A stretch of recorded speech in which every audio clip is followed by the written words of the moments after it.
As it stands right now, unless something changes for the better and dramatically changes for the better, Marvel Studios' Eternals will end up being the lowest rated MCU film to date.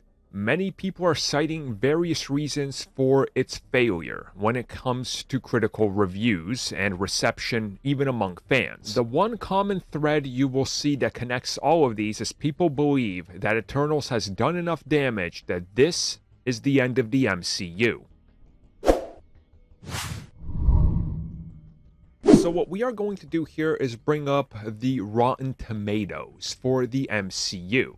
The full tomato meter from beginning all the way over. And we see that there's a couple lows in there. You know, you got your Incredible Hulk, you got your Thor the Dark World, and, you know, outside of that, you have like what? An exception that's like Captain Marvel, you have Avengers Age of Ultron, you know, you got some there in the mid-70s. But again, largely, it's all been received very positively.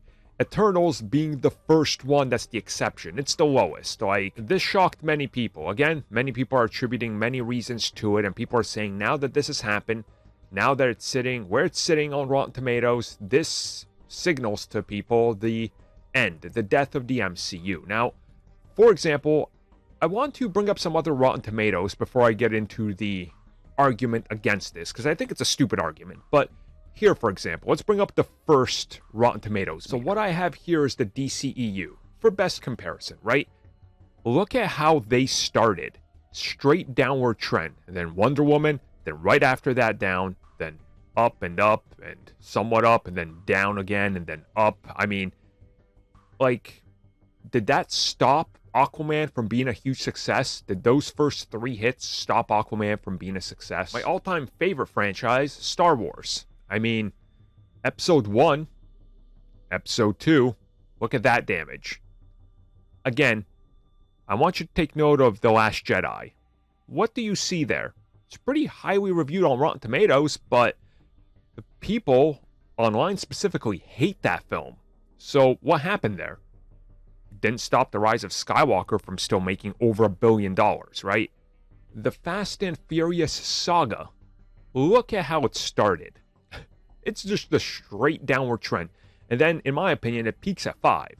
And then it's been up and down from there. But, again, you know, there's an example. What I'm trying to say is, does Eternals matter in the grand scheme of things because it's comfort food? It's a known quantity? Are people not going to see the new Spider-Man film because some people didn't like the Eternals? Are some people going to not see Blade, for example, because of Eternals? Are some people going to skip out on Avengers 5 because of the Eternals? Of course not. The moment they see that first Avengers trailer, they go back to that moment in Avengers Endgame where the theater exploded. Any theater you were in was just a deafening, like, vacuum of sound that suddenly exploded like a seismic charge in episode 2. And you go, I'm ready for this.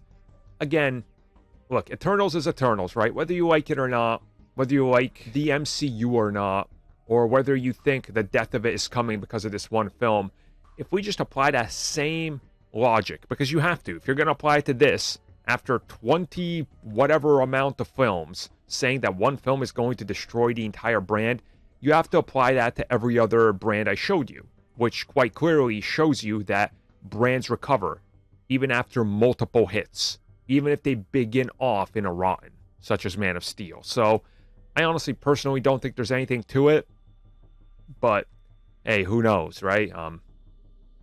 We'll see, I suppose. If No Way Home flops, I guess Eternals did the damage.